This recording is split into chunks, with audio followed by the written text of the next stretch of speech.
After I returned from vacation this week, some of my friends asked me, how did it go? I said, great.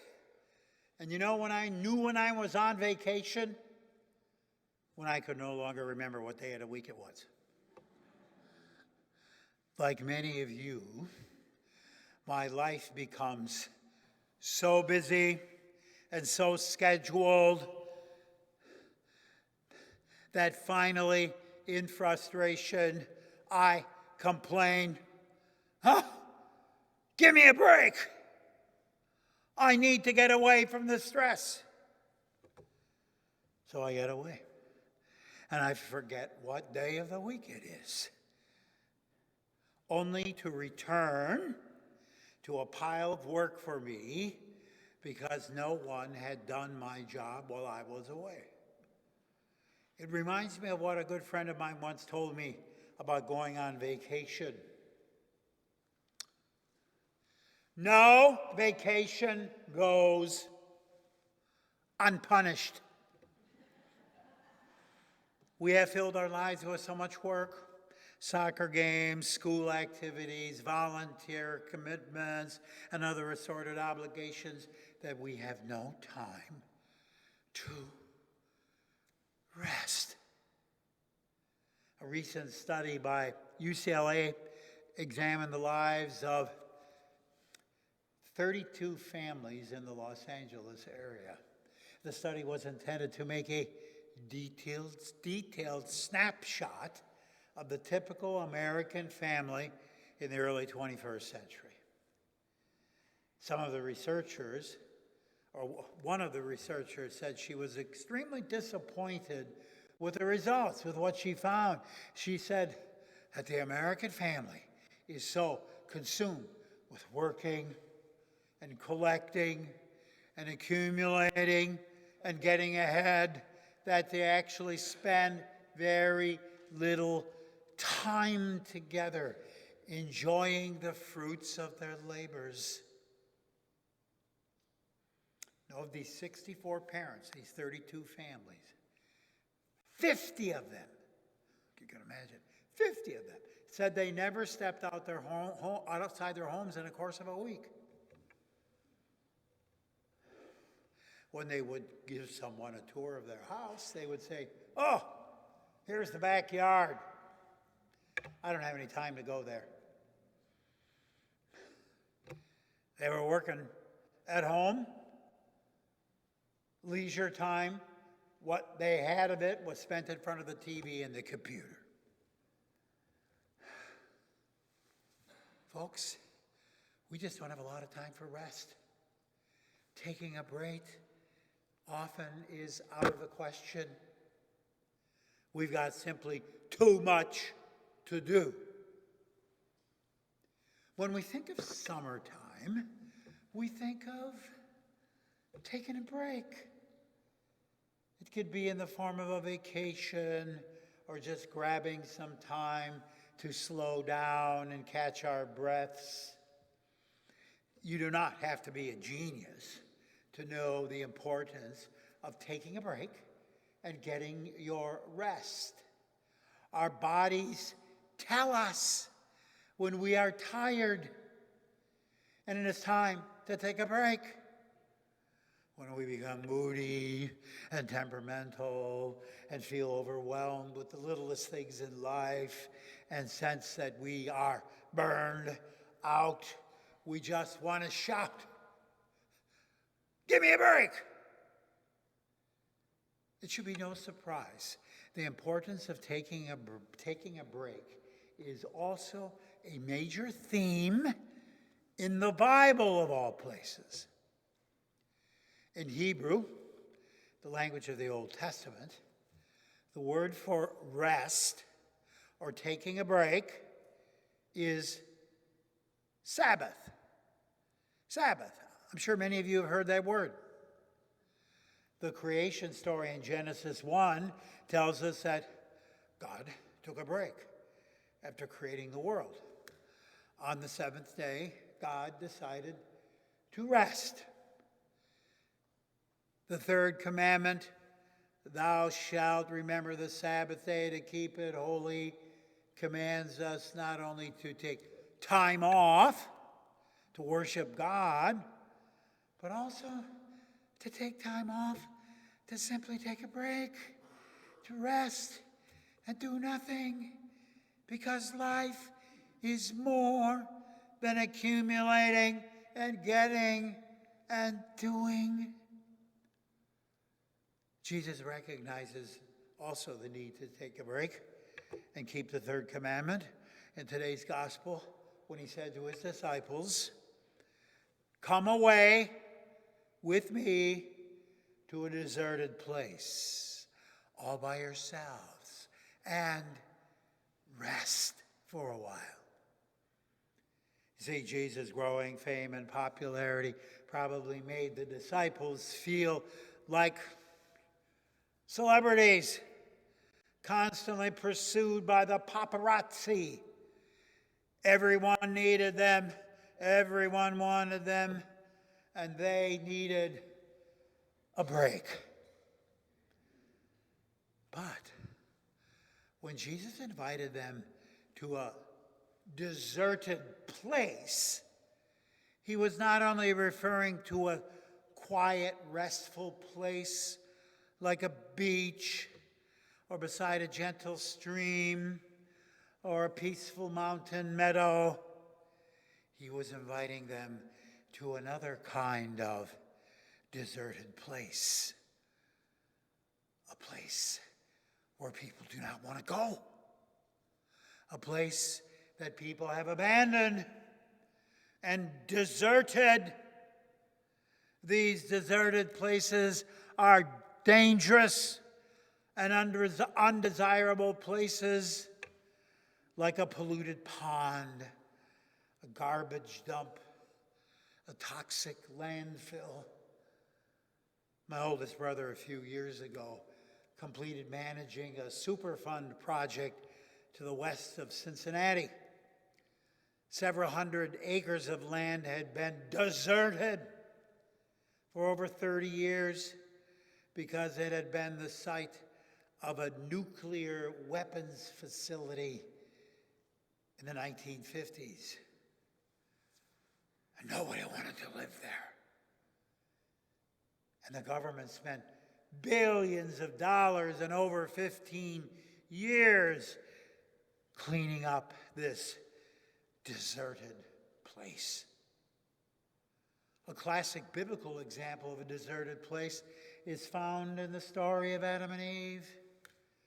After they had sinned, God comes walking in the cool of the evening in the garden, and what do? They flee. They finally must desert the Garden of Eden. Why? Because God's judgment is now there. They know what they had did, and they cannot endure it. A deserted place, you see, is a place where life has gone sour and sin has taken its toll. Think about it. When you go home tired after a good day's work, we call that a good tired. One for which physical rest is enough to remedy.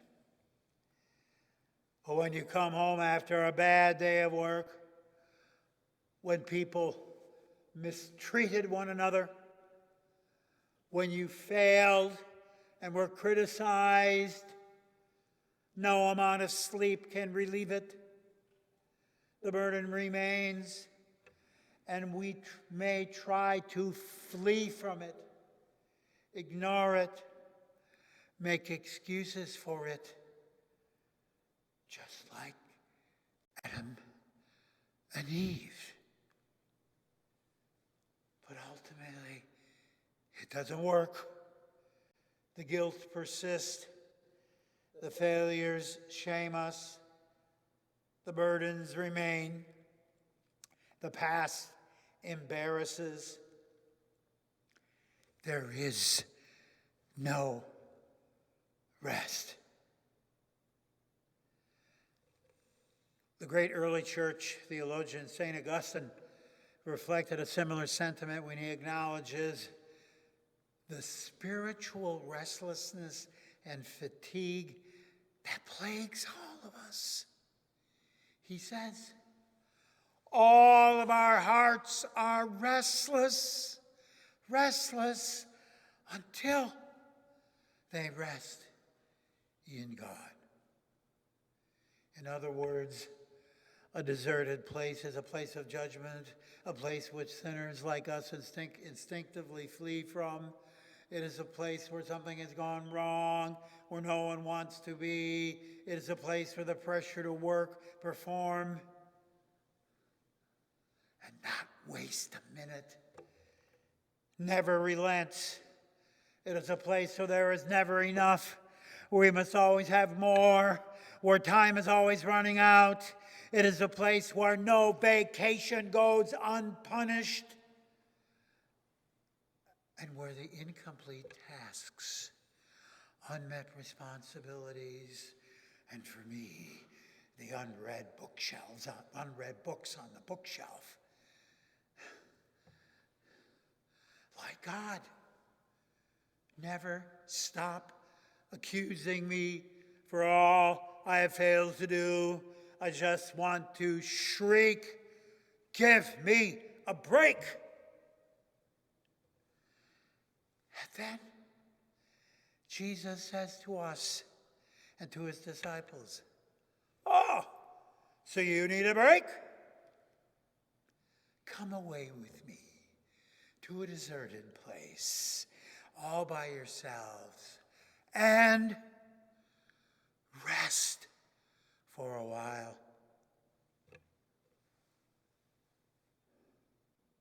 How strange.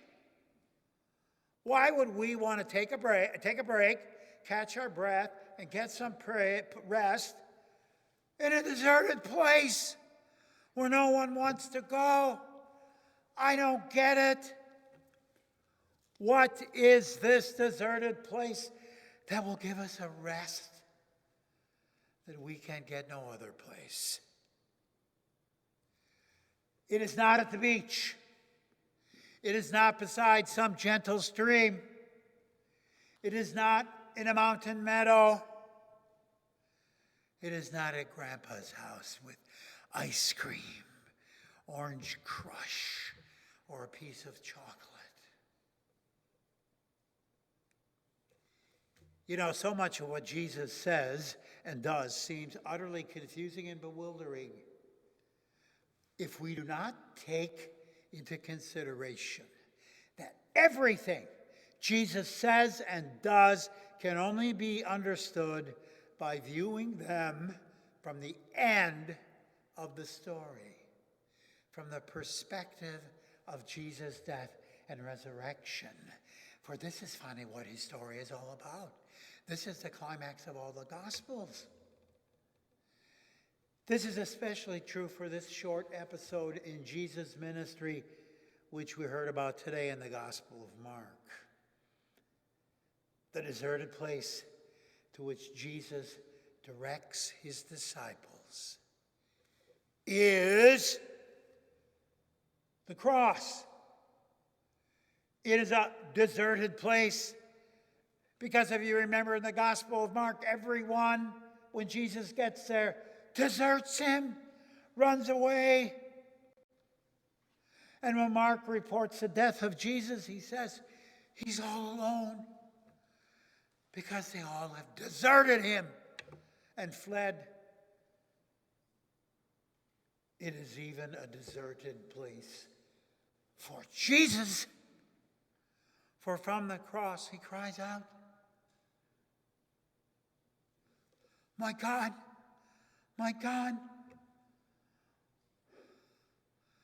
why have you forsaken, abandoned, and deserted me?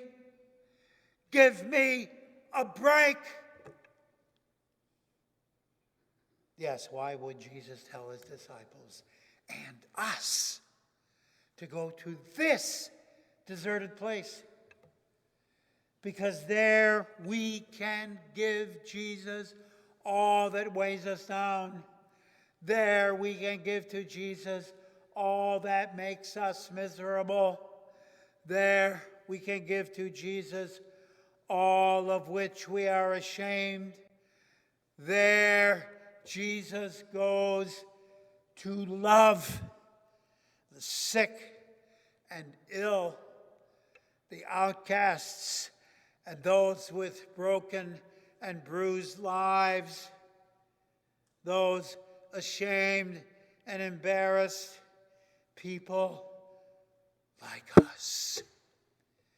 There on the cross, Jesus suffers the consequences of choosing to bear in his own body the wounds and the sins, exhaustion of this world, and even the criticism and judgment of God himself that we deserve. Jesus goes to the cross, the most deserted place on earth, because he had compassion for the crowds he met that day in the countryside of today's gospel. They were, Mark says, like sheep without a shepherd. Jesus suffered and died because he loved those who didn't have a shepherd, who could never get enough rest, who could never seem to measure up, who could only cry, God, give me a break. On the cross, Jesus is the good shepherd of the sheep who had no shepherd. He is the good shepherd who, according to the prophet, gives to the lost sheep the rest that only God can give. For when God raised Jesus from the dead, God confirmed that Jesus is the one who gives to all of us restless souls the rest we crave. There, God confirmed that Jesus has the authority to undo all the criticism we deserve. Unlike all the other false prophets of this world, whose promises always leave us standing high and dry, who always bind us up with conditions, entangle us in strings, burden us with obligations, this shepherd's promise sets us free. For it is generous, unconditional, a gift. So, when we cry, give me a break, Jesus is there to give it to us. When we, like the crowds in today's gospel, recognize that Jesus is the shepherd we need and gives us the break we want, we get to live life differently. We can actually begin to keep the Sabbath. Yeah, we can afford to take some time off. We can enjoy the golf course, the gentle stream, or a day at the beach or in a country meadow. For we know how important it is to take a break and rest our bodies, for we know we are not God. Creatures need their rest. And like the crowds in today's gospel, we get to gather around Jesus, who has compassion for us through his teaching of his word. He says, we may not get to touch the fringe of his cloak, but we do get to touch his body and blood at the communion table, which we will do here in a few moments. And through this eating and drinking, the deserted places of our lives become the blessed places of our lives. places where we at last receive the rest that only God can give. You know, and as we heard this morning in the children's message, such keeping the Sabbath is not a burden to bear or an obligation to meet or something to complain about. Mom and Dad, I don't want to get out of bed this morning. Rather, it is an opportunity to receive, to enjoy a blessing. And in this summer, I hope all of you are keeping the Sabbath. I hope all of you are getting some rest, taking some time off. But even when that does not work, and the pressures are unrelenting, and you still want to cry, God, give me a break, you can come to this deserted place, to Christ and his cross, where at last you get a break, and your heart, as St. Augustine reminds us, will at last be at rest. And for that, what can we say? Join me. Thanks be to God.